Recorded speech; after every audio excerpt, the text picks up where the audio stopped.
We were on spring break, and I'll probably do a video post or something like that, or a photo dump of my spring break, probably over on IG. But wanted to kind of go through things that have been on my heart to say. I think I'm noticing it simply because I'm a mother of a teenage daughter. I'm around teenage girls all the time. And there is this wide variance of parenting styles. So no tea, no shade. I want to just say this because I believe we're not having this conversation, or at least I'm not hearing it. So I'm starting it, right? Our teenagers, male and female, our young men and our young women, attention just like toddlers. I know what you're thinking. I know you're thinking our kids don't necessarily need us as much. They can tie their shoes, they can take a shower, they can feed themselves. But dare I say, this time frame, right before they enter college, right before they're an adult, you still need to be this kind of guardrail, right? That's what I tell people when it comes to my own kid. Now, mind you, I'm not a perfect parent. I do not prescribe or describe myself as one, but I am a hardworking parent. I am working hard with her. I'm working hard for her. I'm working hard for our family. And so we got an opportunity to take a vacation to the West Coast. We are Midwest folks. We took our first vacation to the West Coast, and we went to the beach. And we just had a good couple of days. We needed a break. Her and I both were just like up to here with it. And when I say I think our children, our teenagers, young men and women, need us in different ways, they just still need us, right?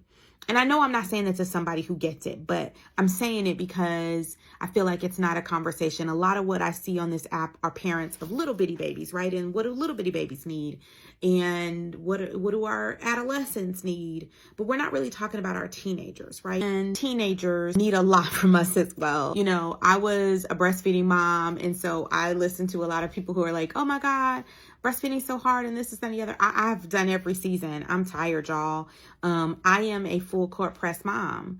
And when I say we need to just be as mindful and as thoughtful and as present for our teenagers as we have been for them at every other stage. Not helicopter momming, because I don't love that either. But I absolutely believe that right now, where we're at, especially, dare I say, kids who lived through the pandemic, right? Our teenagers understand life before the pandemic, and after the pandemic, they have been wildly changed, right? I liken it to if your grandparents lived through the Depression. If they knew life before the Depression, after the Depression, they were forever changed, right? My grandmother was old enough to have lived through the Depression. She's passed on now.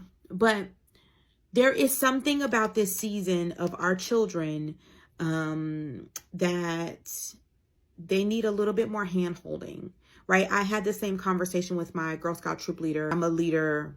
I'm a co-lead of a troop here in Chicago. And she was saying, oh, the girls are not feeling like they can go places. They're too scared to go. They're scaredy cats. And I had to say, whoa. She's not a parent. I said, before the pandemic, our kids were, they needed the longest kite string ever. And since the pandemic, we had to reel them in, and we had to reel them in for their safety. We had to reel them in to take care of them. We had to reel them in and get them to understand how to be safe, how to live safely, how to take care of others, how to live in a community, how to take care of others in that community, how to manage ourselves, what it took to keep us alive. And I think what is difficult is when we assume that kids are resilient, it may sometimes mean we don't give them the grace and space to kind of retrain them on some things, re-educate them on some things. So what are your thoughts? Hope that helps.